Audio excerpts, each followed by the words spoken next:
gang. Well, it looks as if that Puxatawny Phil has seen his shadow. So that means here in the US, we are going to have 6 more weeks of winter. Of course, in Europe, it's going to be summer starting right now. Now, I don't know if you put a lot of faith in Phil the Groundhog's predictions. Maybe you do, maybe you don't. I can't say for sure. But one thing I can tell you certainly is the Daily Dope is in the air.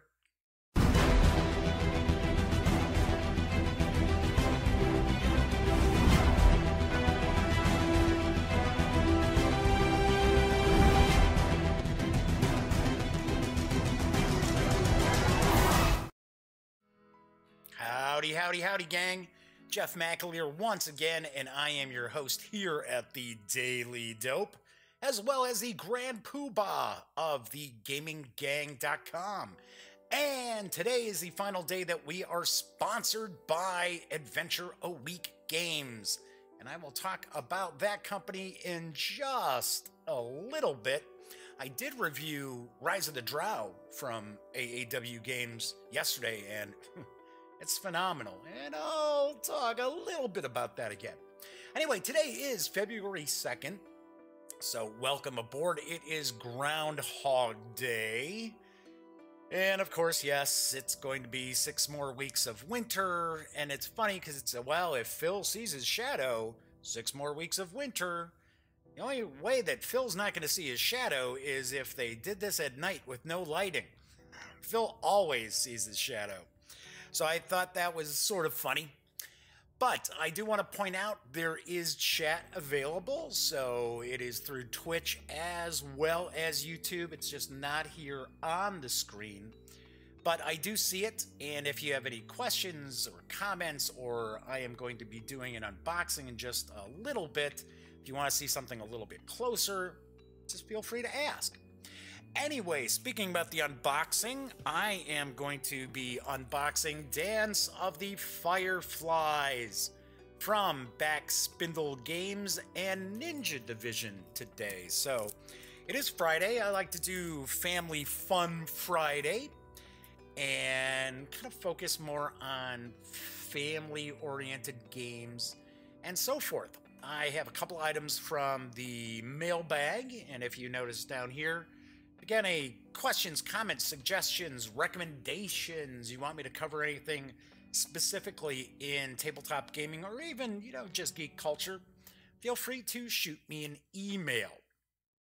So I've got that stuff coming up on Monday's show, and I will mention this again at the end of the show. I think what I might do is I might actually show you how to play Shadows of Brimstone. Yes, I might, and review it, because I actually have not done a review of it. So I think maybe I'll do that on Monday.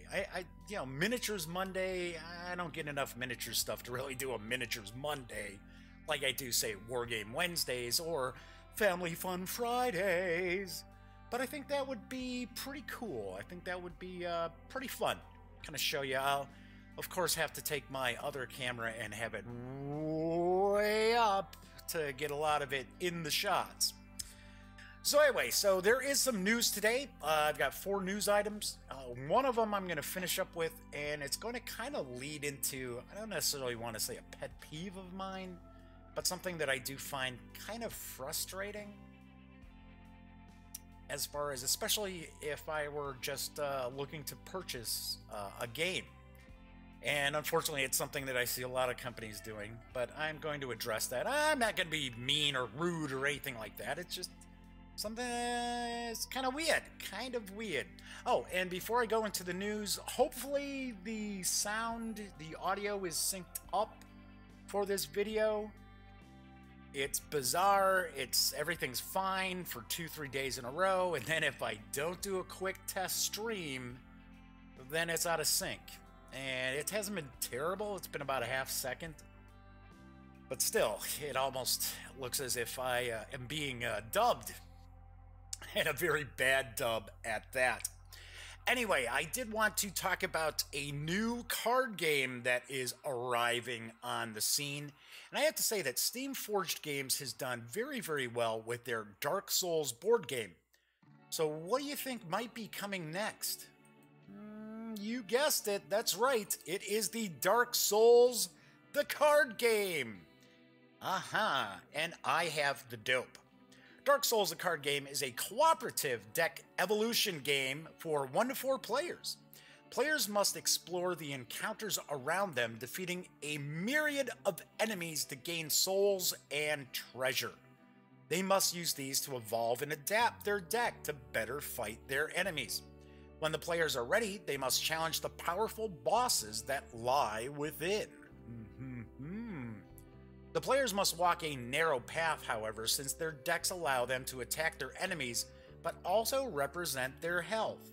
Decks are only refreshed when the players rest at the bonfire, so players must defeat their enemies while husbanding their strength for the greater challenges ahead. Thinking quickly and adapting to the enemy's attacks is key for survival. A misstep can be fatal, but the rewards of success are great. Adapt your deck, evolve your strategy, and prepare to die. Dark Souls, the card game, is for, as I mentioned, 1 to 4 players, ages 14 and up, and takes about 45 minutes to an hour to play. This will be arriving on March 16th, and it will carry an MSRP of $50 even. I must admit, I did play the first Dark Souls on PlayStation, and funny enough, I ended up being introduced to the game a bit later in its life cycle, and a big part of Dark Souls is that when you're online, you get to see how, like, would see ghosts of how other people playing get killed, so it would kind of give you a little bit of a clue of what to expect, or at least know, hey, you got to be on your toes, something's coming. And of course, when I was playing, they didn't have, tons and tons of people online. So Dark Souls is a difficult console game. Just made it a little more difficult, but it was super cool. I really enjoyed it. Alrighty, this is Family Fun Friday, so how about I talk about some games which are fun and aimed at the family, eh? The 5th edition of the Japanese-themed Tokaido, I believe that is how it's pronounced, is now available from Funforge, and I've got the dope. In Tokaido, each player is a traveler crossing the East Sea Road, one of the most magnificent roads of Japan. While traveling, you will meet people, taste fine meals, num num. Obviously enough, I enjoy some fine meals, that's for sure. Collect beautiful items, discover great panoramas, and visit temples and wild places. But at the end of the day, when everyone has arrived at the end of the road, you'll have to be the most initiated traveler, which means that you'll have to be the one who discovered the most interesting and varied things. The potential action spaces in Tokaido are laid out on a linear track, with players advancing down this track to take actions. The player who is currently last on the track takes a turn by advancing forward on the track to their desired action and taking that action. So a bit of a catch-up mechanic. So players must choose whether to advance slowly in order to get more turns, or to travel more rapidly to beat other players to their desired action spaces. The action spaces allow a variety of actions that will score in different but roughly equal ways. Some action spaces allow players to collect money, while others offer players a way to spend that money to acquire points. Other action spaces allow players to engage in various set collections that score points for assembling those sets. Some action spaces simply award players points for stopping on them, or give the player a randomly determined action from all the other types. All the actions in Tokaido are very simple, and combined with a unique graphic design, Tokaido offers players a peaceful Zen mood in its play. Tokaido 5th edition is available now. It's for 2 to 5 players, ages 8 and up. Takes about 45 minutes to play and carries an MSRP of $40. I have never had a chance to play Tokaido. And this is the 5th edition, and I believe Funforge is a French company that has acquired, I believe they've got some of their own original games that they've released, but I had noticed that they've acquired some other titles that have been out for a while. And Tokaido is one of those. And I believe they've redone all the artwork, a lot of the components. It does look like a really, really unique art style, too. That's why I tried to focus a little more on some of the art from the cards in these images that are going past, as opposed to just, components. Although there's a big component image as well. In fact, it's popping up right this moment. So that will be pretty interesting. Now, I'm sure because it's the 5th edition, a lot of people already have it. But I do not. I have not played it, and I really think I'm going to reach out to Funforge to at least explore the possibility of checking out some of their titles.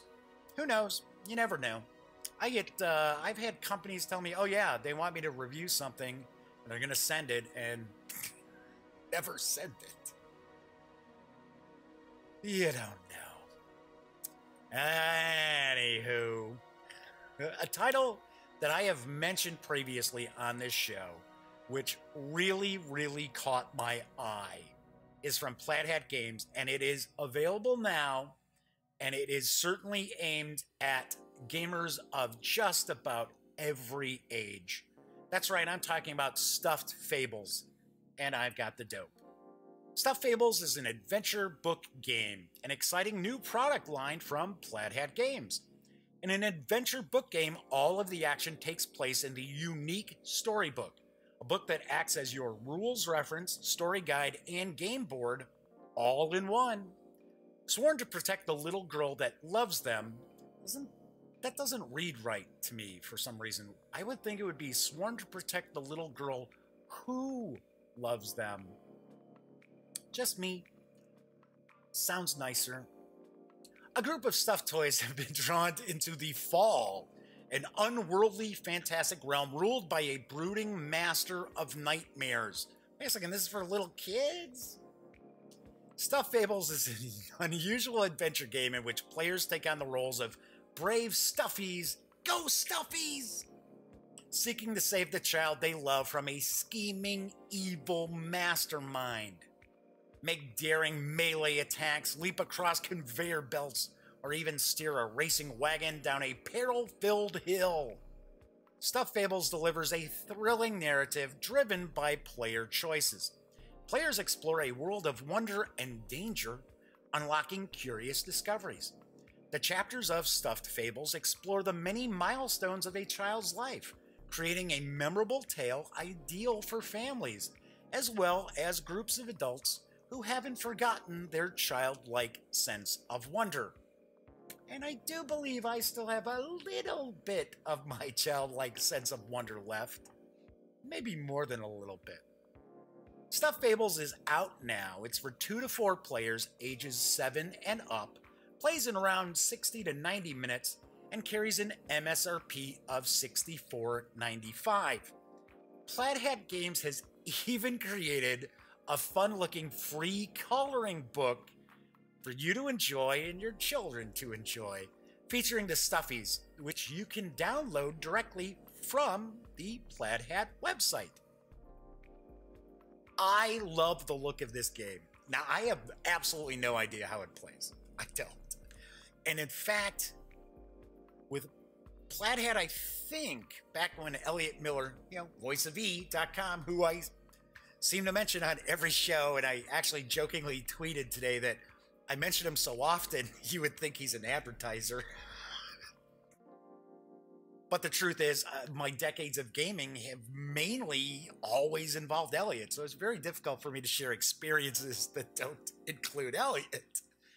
But anyway, I want to say when Elliot and I were together on the gaming gang, I want to say he interviewed Plaid Hat one year at Gen Con. And that was it. And the thing is, I'm so busy at Gen Con, at all the conventions. There are so many companies that I'd love to touch base with and, kind of reestablish relationships with or create new relationships with. And I just never have a chance. And I think this year I'm going to go out of my way to go chat with the folks over at Plaid Hat because they've got really cool stuff out there. And as I mentioned, I really dig the look of Stuffed Fables. And unfortunately, I wish there were some images, more images, I should say, of the stuffies, the good guys, the heroes, that I've been able to find, which I can share. I mean, there are people who have posted photos of the game components and that, but that's their property. I can't, I can only really go with the stuff that's actually from either the company or designer, or if somebody gives me the approval to use something. But yes, Stuffed Fables is out. Definitely look for it. And it really does look like a unique game. And as I said before, I just love the art style. I like the design style of this. All right, so my last news piece isn't a family game.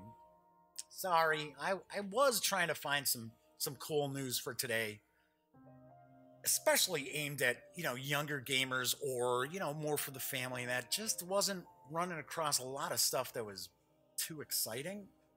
But there is a new board game, and it's from Action Phase Games and Indie Cards and Boards that looks pretty unique as well, although it is aimed at an older audience.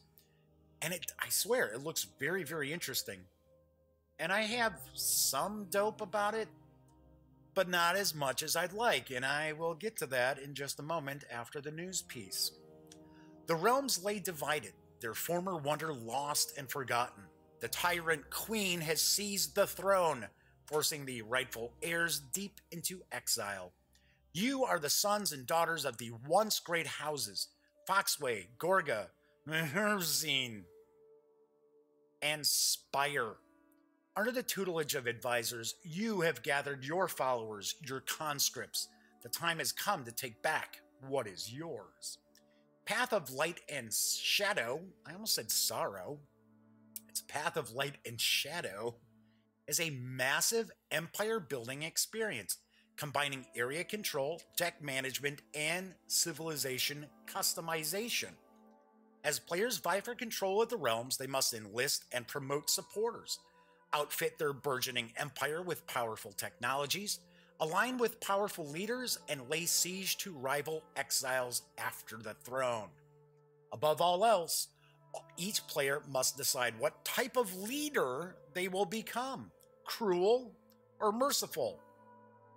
I usually play good guys, so I would probably be going towards the merciful end of things. But choose wisely, for each path has its rewards and perils.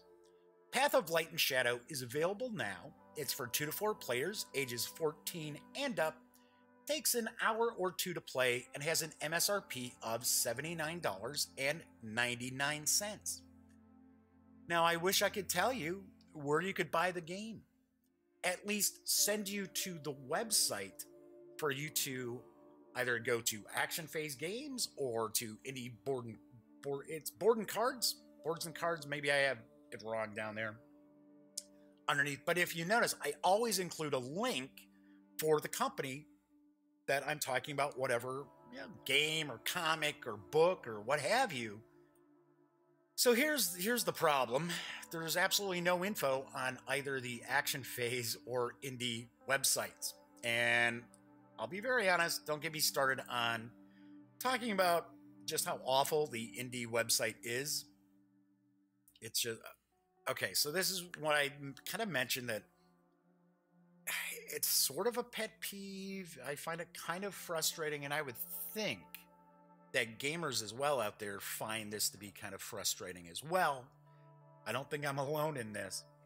But I run across stuff that looks cool and I want to talk about, and I would prefer to be able to say, okay, hey, go to the individual company's website, check it out, and if you're interested in purchasing it, then by all means, you can go to your friendly local game store, you can go to an online retailer, or you can buy it a lot of times directly from the company themselves, which is always good for the company because they're getting the most profit out of that purchase. But, your budget is your own, you do what you need to do.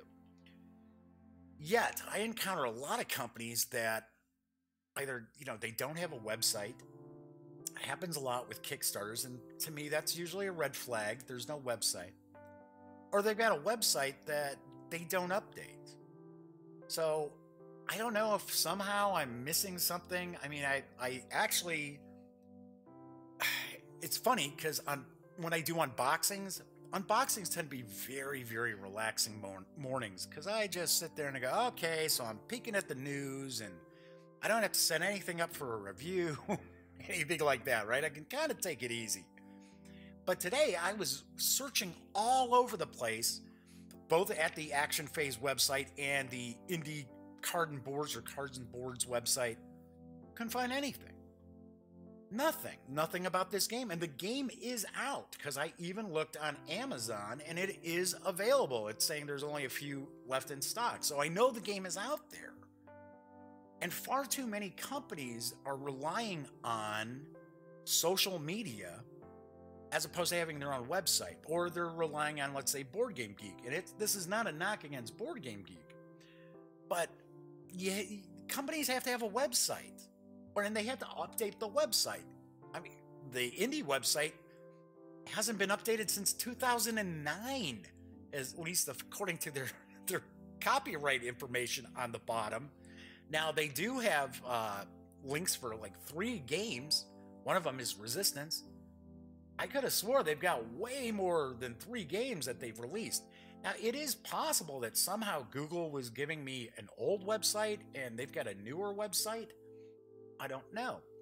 Because the weird thing is, I see indie tweeting constantly about their games or people sharing photos of them playing their games or games that they've distributed. It's like, but you can't find anything about the website. So I don't want to harp on that, but it is a little frustrating. And I think that's probably something that other gamers encounter as well. They see something on like Board Game Geek or someplace else, maybe even on the Gaming Gang. And they're like, wow, that looks really cool. Where can I go to check that out? It's like, I don't know. I don't know what to tell you. Yeah, it is what it is, right? But like I said, I wish I could share more of where you could find paths of light and shadow. You can go to the retailers and stuff, you'll see it there, but there isn't a website outside of like Board Game Geek telling you anything about it. All right, so anyway, as I mentioned, I'm going to do the unboxing for Dance of the Fireflies from Backspindle Games as well as Ninja Division in just a couple minutes. I did want to pop into the mailbag real quick, and I had a couple items, just real quick I'll touch on. And I did get an email from Leslie in London. Hey, all right, cool. Yeah, it's not just Americans, it's not just the Yanks who check out the Daily Dope or visit the Gaming Gang. And the question was, why don't I talk more about Fantasy Flight Games? And I kind of mentioned this in the past, but it's been a while. The way I look at like my news and things like that, I kind of look at it, if everyone is talking about something, and this isn't just here on the Daily Dope, this is for the Gaming Gang, and this has kind of always been my thing since the website launched in 2010. If everyone is posting news about something, I don't see a need for me to put that out there. So Fantasy Flight Games has practically on a daily basis something new that they're announcing. Now, I know there's some new Star Wars miniatures. I know there's some stuff for Armada and Legion. Is it Legion? Legions? I don't know. Fantasy Flight Games has always been very difficult, at least for myself, to mesh with.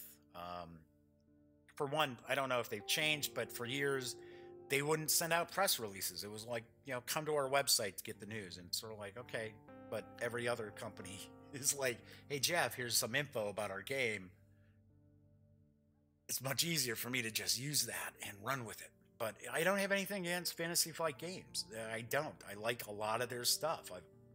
I've reviewed a few things over the years from them and enjoyed every one of them. It's just I look at it where if like there's 30 websites out there all sharing the same news, what is the gaming gang gonna bring to the equation? We have on average about 5,000-6,000 unique visitors a day, but I'm sure they're catching news elsewhere too. I'd rather actually sit there and say, oh hey, here's this small company or here's this Kickstarter I ran across that maybe everyone's not talking about, and say, hey, you know what? This looks kind of cool. Another thing I do as far as the news is, and I get inundated with emails from various companies, and a lot of times it's about Kickstarters and things like that.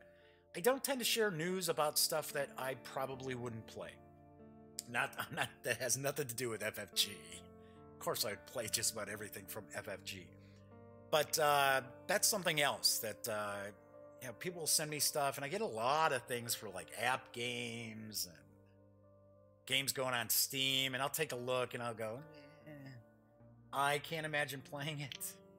So that doesn't mean that I won't give you news about stuff that maybe isn't my complete bag of tricks.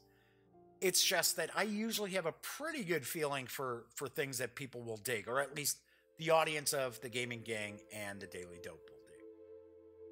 Okay, so the second item in the mailbag, I've been getting a few emails here and there from people saying that, I just really don't like this Daily Dope thing, and I liked it better when you just would do a video and it'd be a 10-15 minute video.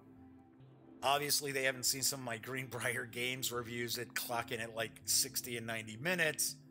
But they were saying, well, I liked it better when you just did a video of a game and then that was it, and that was the end of the video.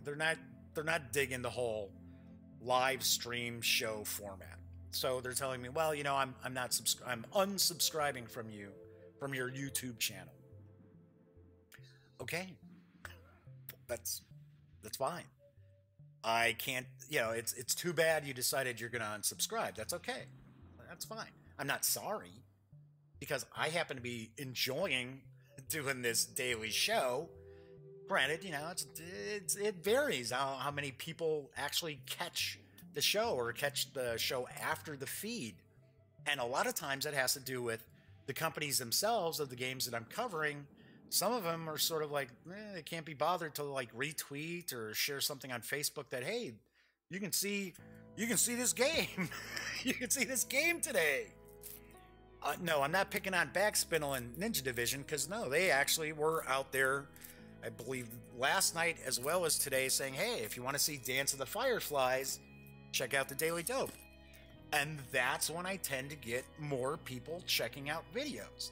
When I do a video for somebody else, and they're like, yeah, okay, whatever. A lot of times I always shoot like a link saying, okay, here's the video, blah, blah, blah, because I don't want companies thinking that, they send review copies of stuff and it's not getting coverage.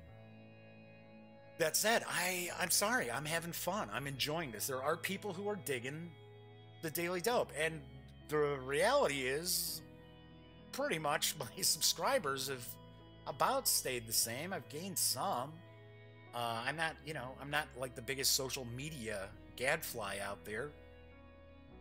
So I'm going to stick with this. Of course, when conventions come around and things like that, then you won't have the Daily Dope, but you'll have a bunch of like the videos like you used to see on the Gaming Gang channel. So there you have it. That's all. I mean, I will have some news about a possible crowdfunding project on Monday. I'm going to run a poll on Twitter this weekend. Okay, so I'll give you kind of a hint. I'm looking at, there's all these conventions. Hey, I am your audience, at least one of your audience. I'd like you to review FFG games, even if it's just your opinion of the game. Some games I'm interested, some I am not. Okay, that's Russell Higgins. Okay, Russell, I will address that. I would love to review FFG games. They're very, very difficult to get review copies of from them. And you know, I'm not going to go through, and it's not like they're nasty or anything like that. Don't get me wrong, but there are so many people that hit Fantasy Flight Games for reviews, for review copies of their games, that can be very, very difficult. Another company that's like that too is WizKids. From what I've been told, WizKids will only put aside like 8 copies of a game that they're going to send out for reviewers, regardless of the size of the print run. So good luck in being one of those 8. But I'm with you too, man. I would love to. I'm with you, Russell. I would love to sit there and review more FFG stuff. I really would. It's just, I operate on a budget that makes a shoestring look like a cable holding up the Brooklyn Bridge. So it's not like I can run out and go. And trust me, there are tons of games I would like to own, just not in my budget. All right. Anyway, so hey, Russell, by the way, thank you for chiming in. So, and I'm glad you're part of my audience. Thanks. Hopefully you won't unsubscribe. No, I'm teasing. All right, so I'm going to take a look at Dance of the Fireflies. And like I said, leading up to today's show, that this really does strike me as something that would really fit nicely into good old Family Fun Friday. So let me switch on over to, oh, you know what? Ha ha ha ha, I'm so busy zipping over, I forgot our sponsor. See, that's what happens. It's a live show. I make mistakes. Okay, so before I jump in, Russell says, I'm really not interested in Kickstarter or crowdfunded games, just because I have sort of sworn off them because burned one too many times. You are right on the money there, and I'm sorry to hear that you have gotten burned. And that is one of the reasons why you don't see, you're part of the audience, you don't see me cover tons of Kickstarter stuff.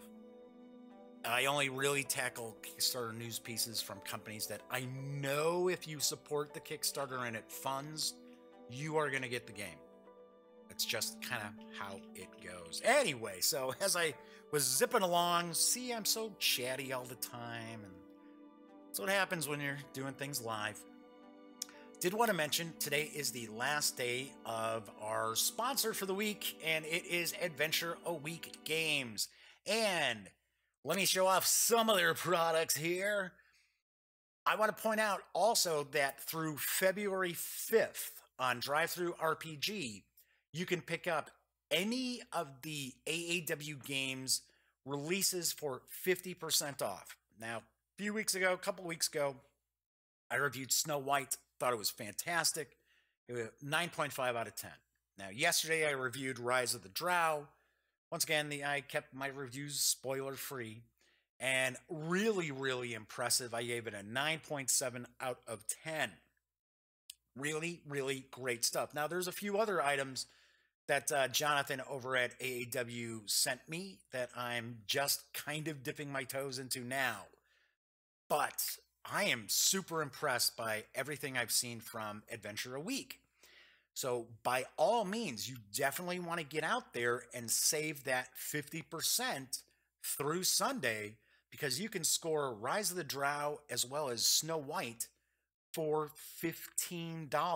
That is almost a steal, especially for the nearly 500 pages of Rise of the Drow. The other item I will mention from Adventure a Week is if you go to their website, you will actually be able to download the first 3 issues. The newest issue came out pretty recently of Adventure Chronicle, and it is loaded with role-playing game goodness that you can use for a variety of systems. And I did talk a little bit yesterday about basically porting over or kind of converting adventures and campaigns and source books from one system to another. It's not as difficult as people might think if you just focus on what is the main gist. So anyway, I'm not going to keep carrying on about that or anything else. I talked about that enough yesterday, but by all means, please visit adventureaweek.com. Grab those free issues. They're usually $9, so you can get them free right now. And if you are going to take a peek at the sale, do me a favor, swing by thegaminggang.com first, click on the link that we've got for Adventure Week Games and their big 50% off sale. And if you happen to make a purchase, a little bit of that purchase comes to the Gaming Gang, which actually allows me to review other role-playing products. At least the ones that are on good old Drive-Thru RPG. Okay, so I started to tease you. I was teasing you with Dance of the Fireflies. I know I'm evil. I'm evil. Yeah, that's nice of me, right? It's Family Fun Friday. I'm like, I'm evil. I'm not evil. I'm opinionated. That's for sure. All right, so let's swing back over and start taking a peek at Dance of the Fireflies. As I mentioned, it is from Backspindle Games, and it is also released through Ninja Division. It's designed by Oliver Brooks. That's a pretty good sized box. You know, I've mentioned before, I don't have huge hands. And you know what? I am going to take the shrink off first before we take a look at the back of the box, because there is a lot of glare popping up. And speaking of glare, I am wearing my glasses this week. For those of you who may have missed some of the shows this week and they've seen other shows where I'm not wearing glasses, just kind of taking a break from contacts, give my eyes a little bit of a rest. But I do apologize because I know there is glare popping up from the various screens facing me and lights and all that other. Anyway, let's talk about the game, shall we? I've heard some nice things about this. I heard it's a very nice, relaxing set-gathering game. How does your garden glow? Tompkins, his lordship's longest-serving and most trusted horticulturist, is retiring, and the prized position of head gardener is up for grabs. Join his team of green-fingered underlings as you compete to create the most beautiful flower beds in the garden. The more flowers you plant, the more fireflies will visit your patch, and that's a sure way to please her ladyship and see your career blossom. Ha! Get it? Okay, so Dance of the Fireflies is, I believe it's for 2 to 4 players. Is it on the back? I don't see it on the back. Like I said, I think it's 2 to 4. It might be 2 to 5. It might be 3 to 5. But first off, look at that artwork. I mean, that is, man, that's a beautiful piece of art. You don't always see a board game with such lovely artwork. I know, that didn't sound very manly, did it? Yeah, that's good artwork. Yeah, it's good artwork. Yeah. All right. So we've got 2 rule books, one in English, and it looks like this one is in German. So let's do the German. I'm kidding. I treat English like a second language. Seriously? You think I'm going to look at the German rule book? Not too many rules. A few more than I would have thought, though. Okay, so we're seeing the contents. The game objective: players compete against each other using their fireflies to pollinate flowers and then create colorful flower beds by planting them on the table in front of them. I have to say, for some strange reason, fireflies are very popular in games right now, especially like family games. There was another game, I want to say it was from Z-Man Games, and you were kind of catching these little creatures and you were using fireflies to do it. I was like, okay. All right, so we're seeing the setup. The flower clock. Interesting. Flower card should always be placed into the flower clock with the top of the card pointing toward the sundial. It starts talking about the game around. There's a planting phase, a harvesting phase. Beginning another round. It's talking about the planting phase. Looks like we've got plenty of examples in here, illustrated examples. So we have what, day and night? Because it says daytime. Oh yeah, a day space, night space, a mixed space. Harvesting, rotating the sundial. Huh. Daybreak, nightfall, refilling the flower clock. Okay, so here's an example A. One flower card leaves the flower clock.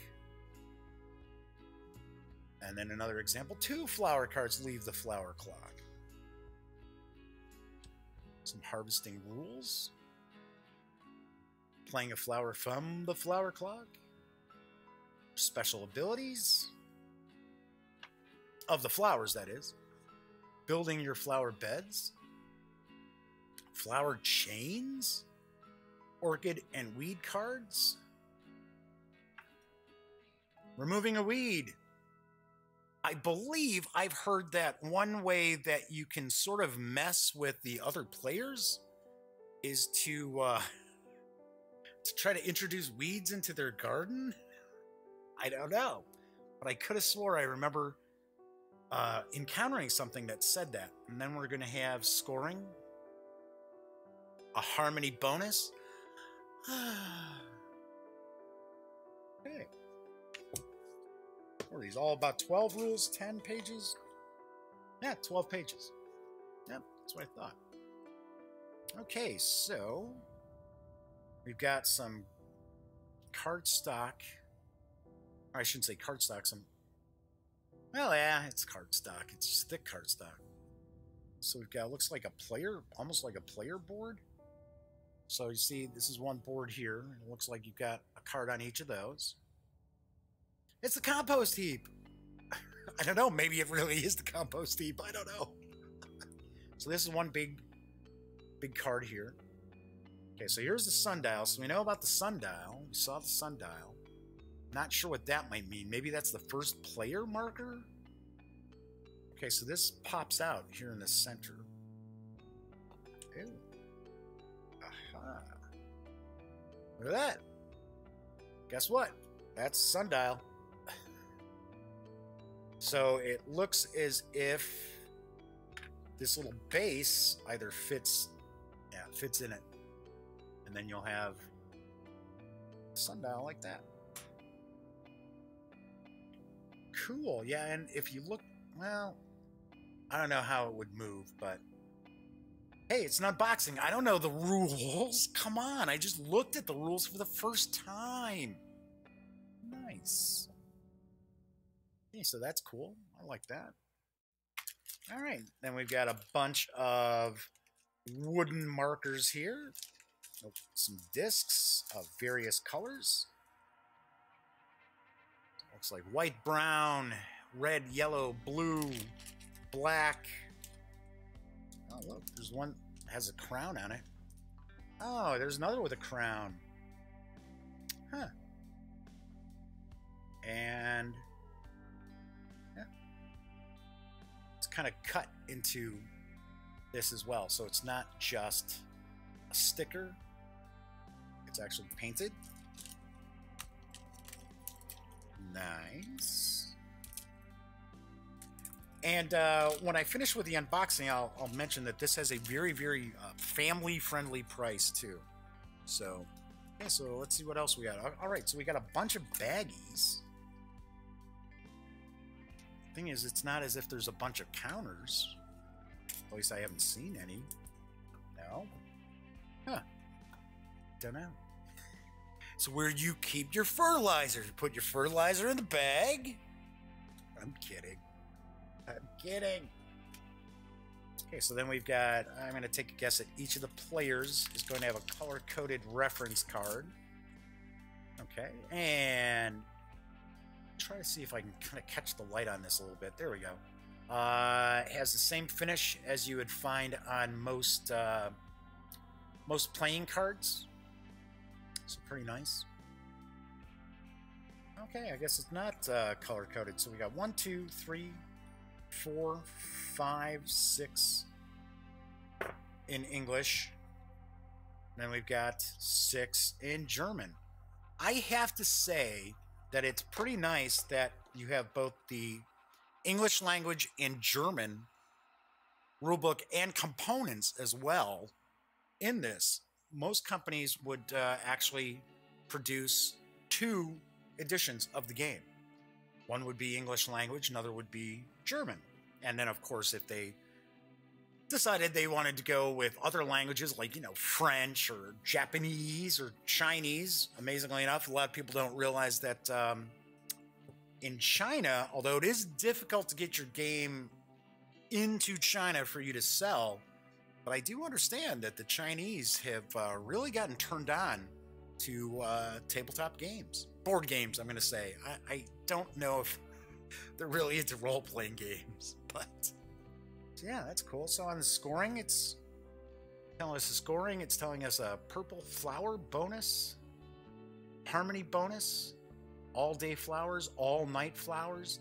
So it looks like you're going to have a few different strategies that you might be able to try to utilize to end up being the winner. And then it's showing the flower card special abilities. This looks intriguing. It really does. I know, and I just talked the other day about how, I'm a big gamer who I like a lot of theme. Not just a lot of theme. I like theme in my games. And I'm sure people are thinking, well, wait a second, Jeff, you're saying this looks really intriguing. It's kind of a flower game. But yeah, but that's the theme. There is a theme to it. It doesn't look like it's super abstract. So let me grab a quick sip here. As usual, it's very dry down here in the Duct Tape Studios. Okay, let's open this up. Cap that. Oh, look, almost stabbed myself. Almost stabbed myself with the hobby knife. That would not have been good. All of a sudden, I'd have to put up some of these, technical difficulty. Be right back as I go suture my finger. Okay, so just looking. See, one of the nice things about wearing glasses is that I don't have to bust out, and they're not bifocals. I don't have to bust out reading glasses for some of the smaller print. But, yeah, the print's a little small on the card. Okay, so we got the card backs. Let's look at the card backs. I'm going to take a guess. Maybe they're going to all be identical. Yeah, looks like they are. Yep, they're all identical. I'm curious because it's talking about fireflies. I wonder if these kind of represent fireflies. How much you want to bet that each player is collecting the fireflies, and these are the fireflies? It's my guess. Because in the description it talks about, building your flower beds to attract the fireflies. I bet you those are the fireflies. Okay, so Field Poppy. Oh, that artwork is really nice. I can see where folks are saying that, yeah, it's Dance of the Fireflies is a nice, relaxing set collecting game. Oh, wow.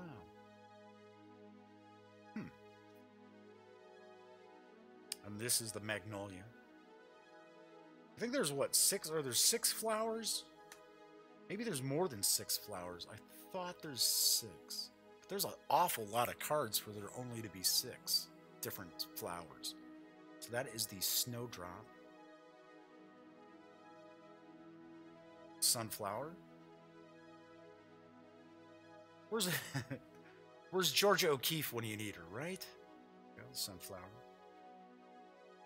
Primrose, yeah, there's more than 6. Okay, all right. The Tiger Lily. Oh, and look, there's Peter Pan. I'm kidding. Just kidding. Foxglove. Okay, so when we take a look here, okay, so once again, I'm just kind of taking a stab. But remember, we saw that it talks about how there's like special abilities or special effect of the flowers, and there's various different icons. It looks like up in the corner here, is that. Kind of the special ability of the flower. Let me see here, it says 2+. I'm not sure what that might mean. And then as we take a look here, we're also seeing, I believe that looks like, that's got to be day. It's got to be kind of day and then night. So 2 day icons and 1 night icon.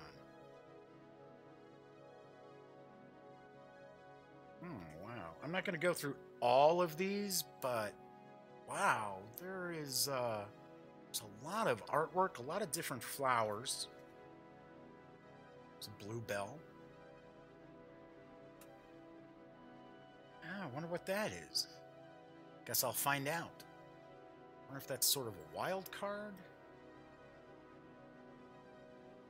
I don't think it's a tracking card of any sort, but it is kind of interesting because it shows all these different time of day icons, and then there's this down at the bottom. I don't know what that might mean.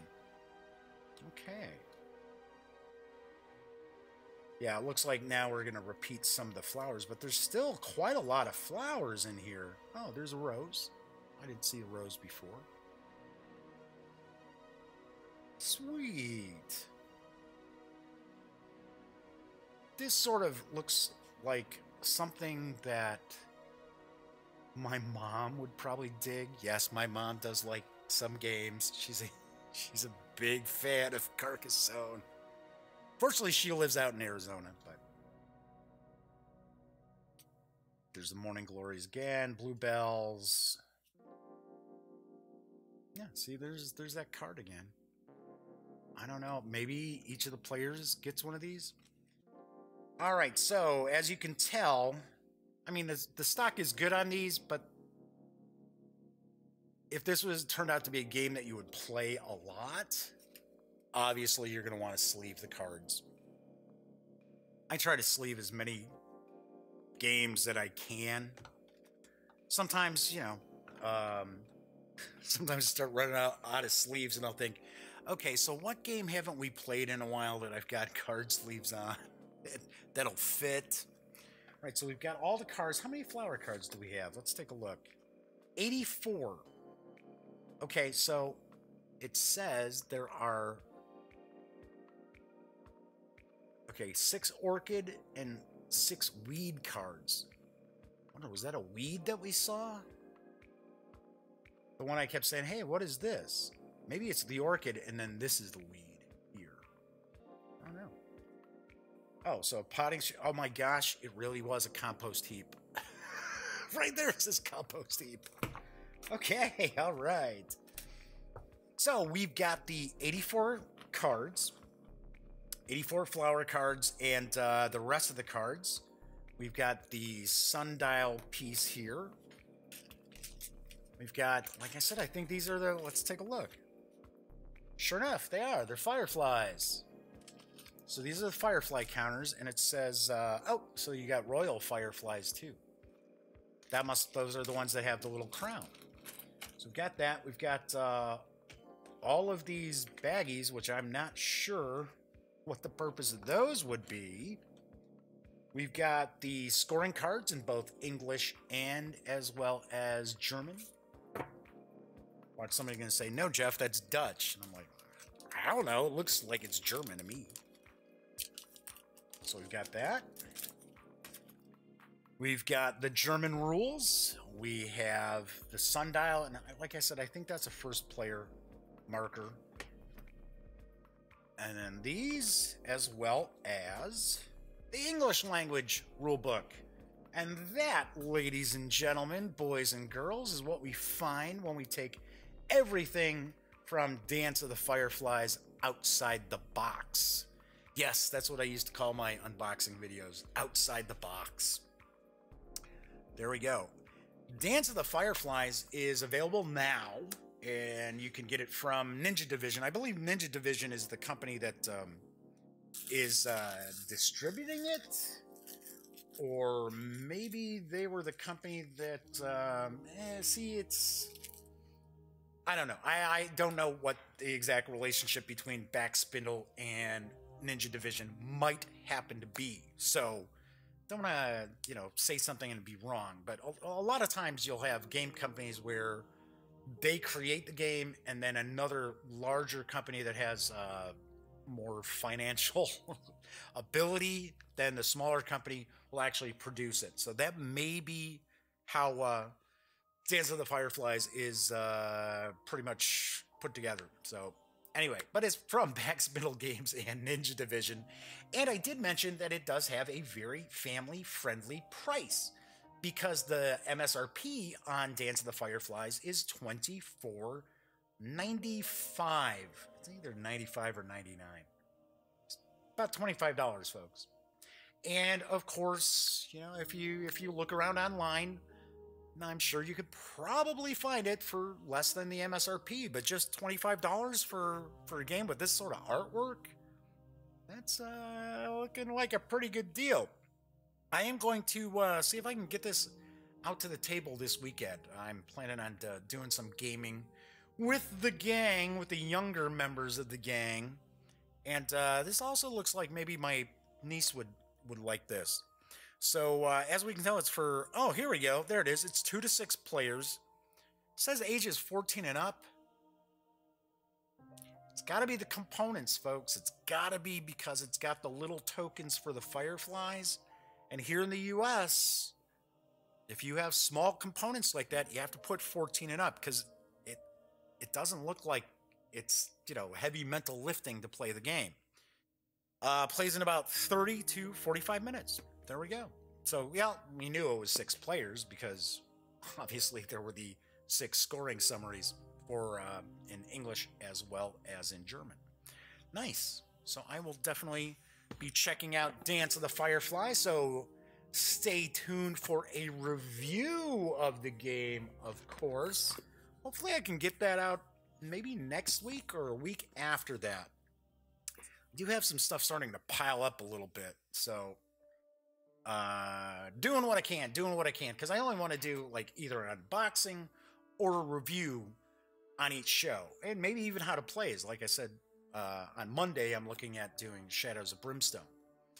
But anyway, so that is the show for Friday. A little shorter than most, ran about an hour. Usually it's about 90 minutes. But when you are not watching The Daily Dope, be sure to visit thegaminggang.com for all the latest in gaming news, reviews, comics, movies, TV.